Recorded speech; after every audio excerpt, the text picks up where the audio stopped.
Hey everyone, my name is Etienne Nichols. I'm here at LSI Dana Point, California with Ed Muzio. He's the author of Iterate, and I've been wanting to talk to him since last year when we met. But yeah, why don't you tell us a little bit about what you do and tell us a little bit about the book. Yeah, so I always say I know two things. I know what a company has to do so that when it gets bigger, it goes faster instead of slower, and I know how to get them to do it.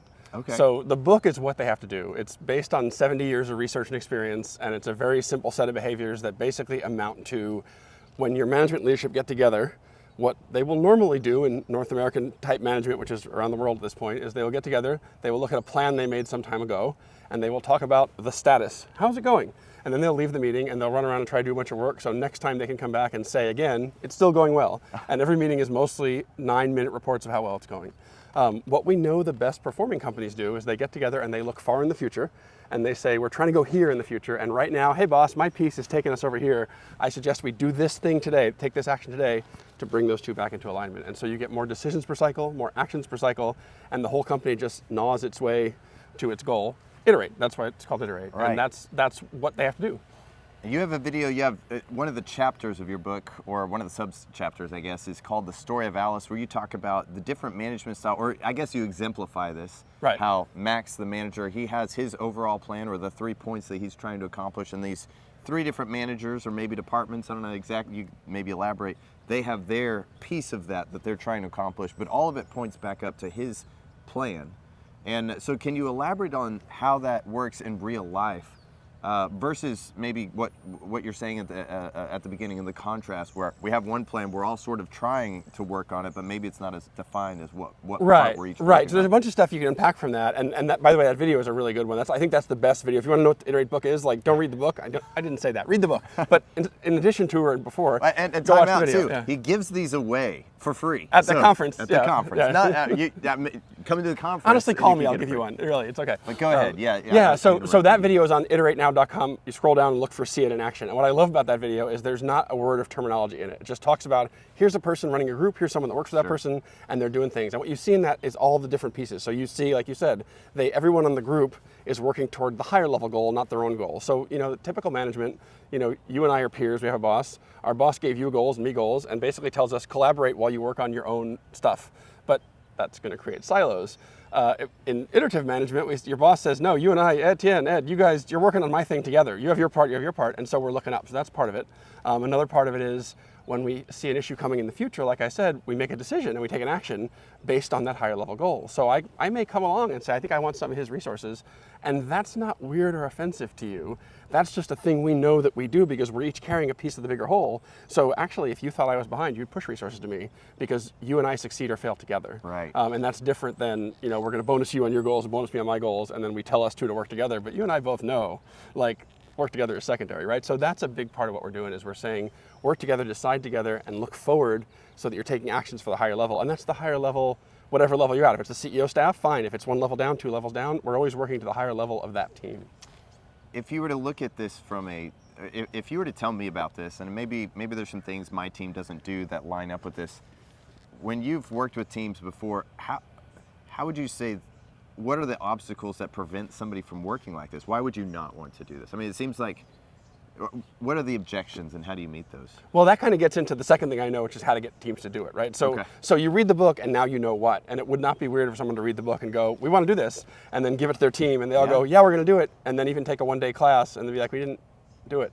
And so there's the part that I know about how is what my consulting practice is. Okay. And the way I make it happen, I mean, I have classes and those things, and those can be helpful, but the real way I make it happen is I'll come in and work with the leadership team in 2 levels all at once. So it takes about a quarter, and I'm with all 3 levels for a couple days, like a big touch point, then some light support, then another couple days. And what we're doing in those bigger sessions is we are running the company on this way of doing it. So they always walk in the door going, I can't believe we're taking 2 days off of work. And I go, you're not. And then when they leave, I go, did you get more or less or the same done than you would have if you had been at work today, these days? And they always say, we got more done because we're actually solving the issues. And so the answer to your question is, one of the big objections is, when I say to you, people should bring issues, if you go, we're gonna go home and do this, who wants to be the first person in a culture of saying everything's fine to bring an issue? The answer is nobody wants to be that person, right? So if we don't all do it together for a minute, and then see it work, and realize, oh, we did this, and oh, it worked, and oh, our boss's boss is asking for it. Like all of that happens in 2 days, and then all of a sudden it's like, okay, let's just keep going. And so it kind of solves a lot of those things, and that's, I think, why I get to have a job, because a lot of people have classes and books and keynotes, and I have all that too, but I can throw a switch and turn it on in a quarter, and that's a thing that makes me sound a little crazy, maybe, but it really does. I mean, I have years of history. We do it, and it works. That's really interesting. You know, it makes me think, if we go outside MedTech or medical device industry, I'm thinking about just, let's use a completely different analogy, and maybe you have different analogies that work really well, but I'm thinking about musicians, for example, or a band. You know, you have a lead singer, you have a drummer, you have all these things, but when you get enough people together, it turns out you need a conductor. And it sounds like maybe that's the role maybe you're not actually playing an instrument, you're just in there saying, hey, you're actually not in tune with these people, or the timing's off, or different things. Is that accurate? Well, I think that's good. It's funny you say that, because one of the only 2 classes I have is called the dress rehearsal, and it's a matrix cross-functional activity, and the story is a conductor and a symphony. So it's funny you mentioned that, but I like the metaphor. But yeah, what you end up having is, once you get in this mode of working, so we'll take the CEO for example, but it could be a manager or 2 levels down. But now that we've got it set up to where, okay, the people in the team, you know, our job as peers is to bring the biggest issue we have with that future variance, right? And then our job in the team is to sort it out and make the best decision we can based on where we're trying to go together, the higher level goal.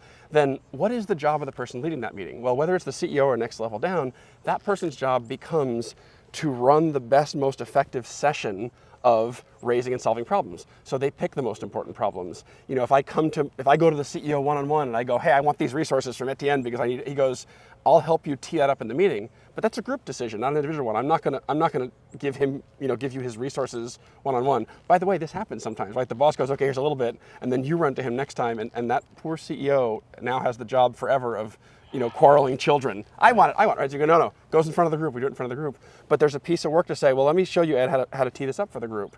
You know, let's make sure you bring the right data, make sure your data is looking forward. We haven't talked much about that either, but we need, if we have data, we don't want a graph that shows everything Ed did up till today and the plan into the future, because I can't change anything. Let's talk about that. At each department, I mean, like you said, I'm gonna bring forth what I've done maybe last quarter, and all the things that we accomplished, but what do you mean when looking forward? This is what makes people have a hard time with this at the front end, right? So if you bring me a 9-minute story about everything you've done up till today and how it's on plan, there is 0 actionable content in there.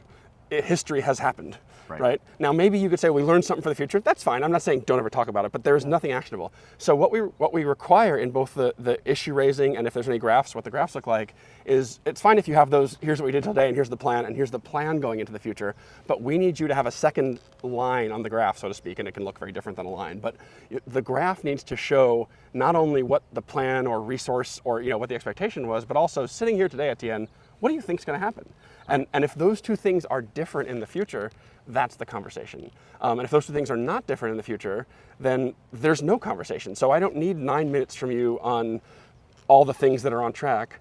I need maybe 1 minute from you going, look, here's these 7 graphs, everything's mostly on track, but hey, there's this one thing we're going to talk about shortly, because this thing, if we don't deal with it today, is going to pull us off track 3, 6, 9 months from now, and that's where the power is in the group. And let me just give maybe an example that I'm using, and you can kind of tweak it and tell me where I'm right or wrong here. Let's say a medical device company is going to try to get 510K approval, and they're saying, okay, we have our milestone, we have reached the point where we need to reach, and then something like FDA cuts have occurred, and we haven't said anything about that, but I'm talking to the CEO, and I say, okay, we're on track to submit our 510K.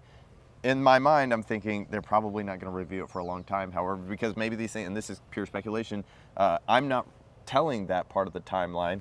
That's going to be a variance that it could potentially be a problem next week when we actually find out that it is truly a problem or has already happened. Right, and typical management, you're actually doing it right. You say everything up till now is on track. And then the CEO go, are there any concerns? And maybe you'll talk about it in a general way, right? You'll have a verbal thing. You go, well, there's this uncertainty. Kind of, but we've got it figured out. We've got it right. Yeah. But in this model, you would say, well, as best I can tell, it's going to add 3 weeks. Like, that's my best guess. I could be wrong. The world is uncertain. We all appreciate this is a forecast, right?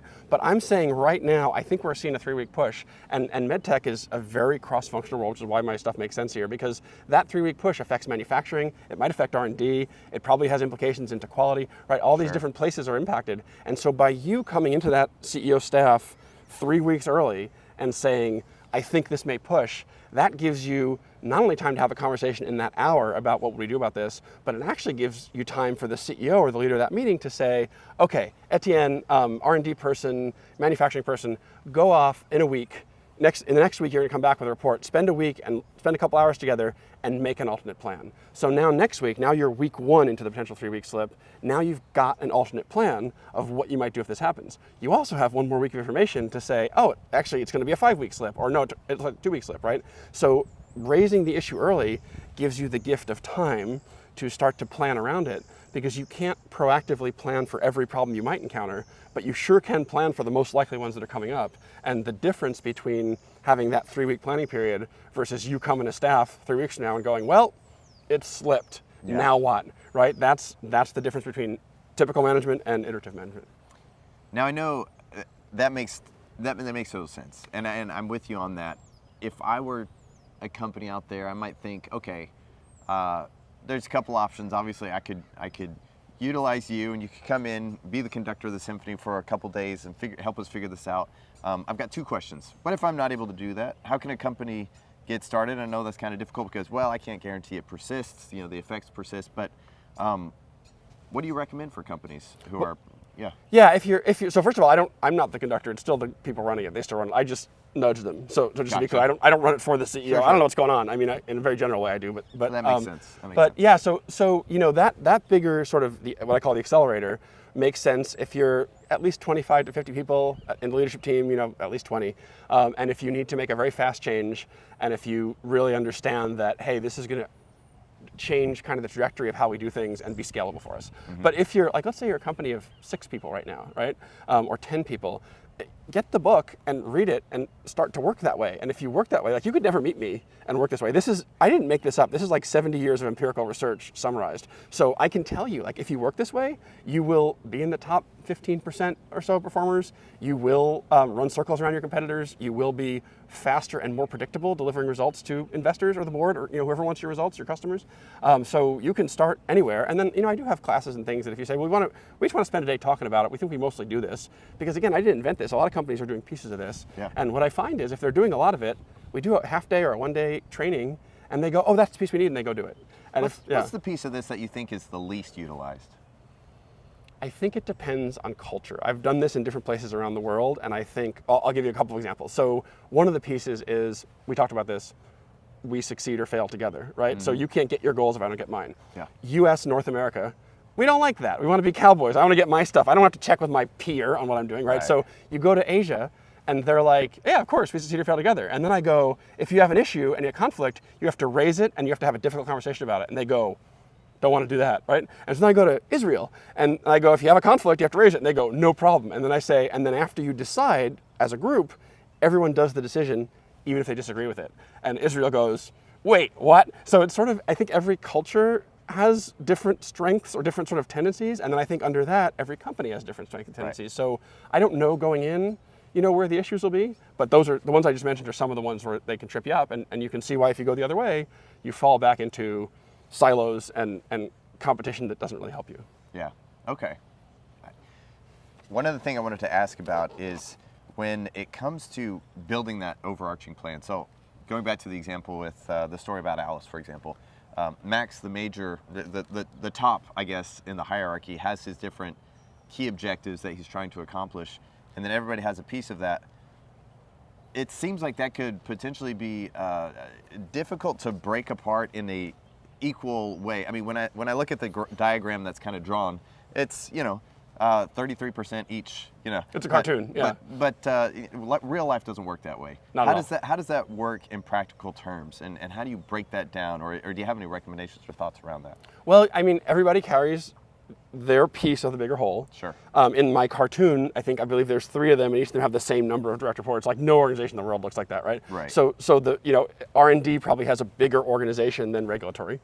Okay, right, so they carry a bigger piece. Now that doesn't mean that only R&D has problems. It might mean over a 6-month period, we focus more on the R&D problem, especially early in the life of the company. Yeah. But then all of a sudden later on, we might start to pitch resources toward regulatory. Go, okay, now we're coming up on, approvals or the pre-steps or whatever, right? So I think that it doesn't have to be equally distributed. The other thing that doesn't happen in that cartoon that happens in highly matrixed environments like MedTech companies is, very quickly, a fourth thing will turn up. So you got these 3 things and 3 people, and then a thing will turn up that cuts across them, and that becomes a CEO level goal. And so now we stand up a group which is, hey, you, and you from over there, you're gonna meet weekly and deal with this thing. So it's like, ultimately, that picture I draw with the kind of triangles around them is a better representation than an org chart. You picture the org chart and it shows this very one-to-one, like, my people bring me their goals. Like, that's not how it works in real life. And so yeah, it gets very messy, but the reason it works is because every group can stand up and tear down meetings as needed. And so essentially the group as a system stands up and tears down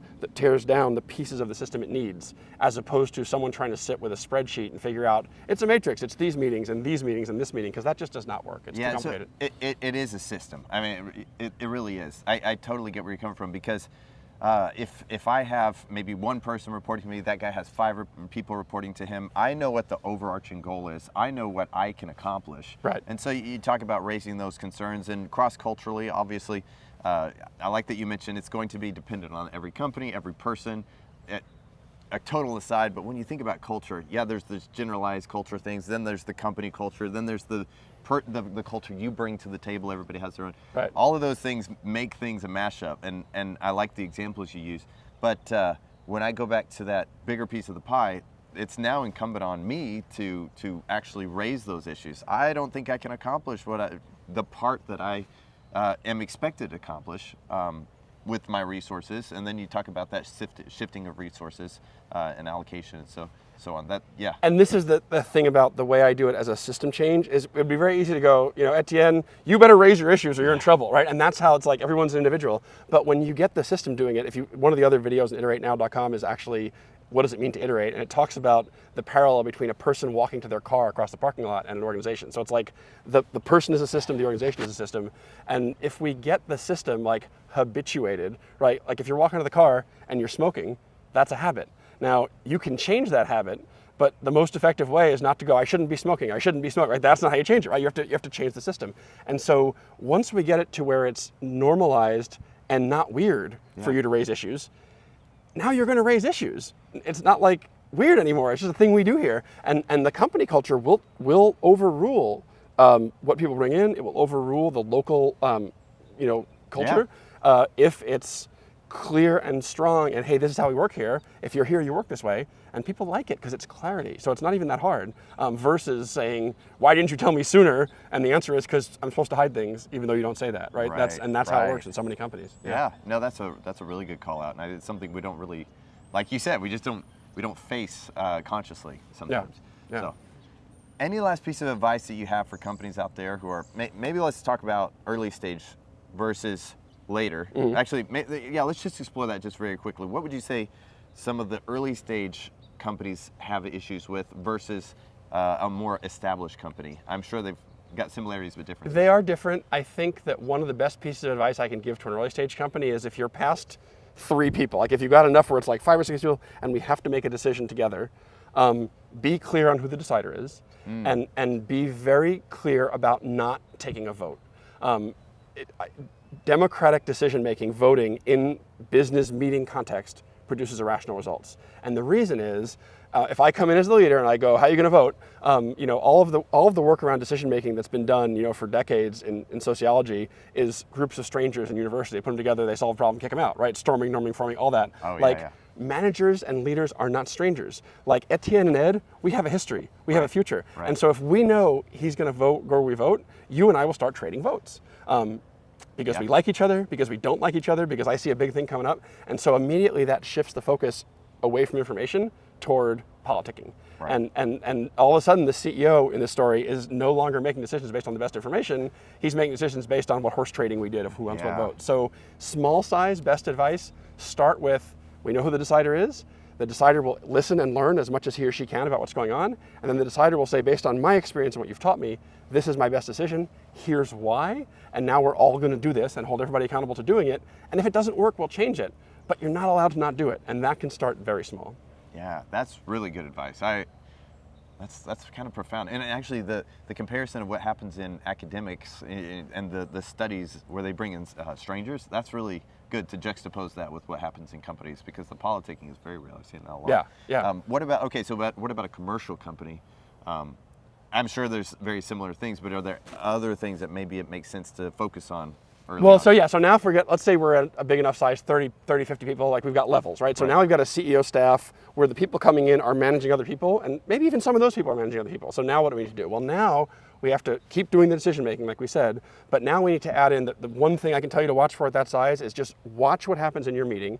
And if you get to minute, 26 of a 1 hour meeting, and you haven't already made a decision, and that's not weird, then probably you're doing more statusing. And so just watch for like the 7-minute, here's how it's going. Sometimes that's a slideshow. Sometimes that's an improv with the boss kind of pulling teeth. Sometimes that's, an improv that just runs on and on and on. But anything that is basically designed for me to tell everybody what I've been up to all the way up until today, kick that out in favor of some process that says, bring your biggest future issue and bring me a proposal for what to do about it, and let's act on proposed decisions. I like that. And that works 50, 20, 30, on up once you have levels. That's probably the best thing you can do. Okay. And then there's data and stuff behind that's in the book, but that's where to start, I think. Okay. Last piece of advice for anyone who might be listening. Last piece of advice for anyone who might be listening. Get the book. Get the book. I'll tell you what it is. If you get the book or if you watch the videos on iteratenow.com, don't get lost in the language. Like, I have a thing I call pragmatic dashboards, and you're gonna go, we have dashboards, and maybe what you have is what I'm talking about, and maybe it's not. But you have to sort of like step away from the language and go, what is the thing that we're talking about here, and are we doing that thing? And if you can like look in my book and you can do that, and you find like, oh, this one's different, and work on that, like that'll get you there. If you shut your brain off when you see a word, oh, we have goals, oh, we have dashboards, oh, we have decision making, then you will conclude that you're already doing it. And maybe you are, maybe you're not, but you won't actually know, because language is limited. So I had to use words. And my only other choice was to do what they do like in Lean, which is like, Japanese words like Muda. Kaizen, then you have to carry a book around. Like that's, Yeah. So focus on the behavior, not the language. Okay. All right. Well, thank you so much, Ed. Really appreciate it. And looking forward to getting some feedback on your book. And those of you who've been listening, thank you so much. We'll see you all next time. Thanks, Etienne. It's great.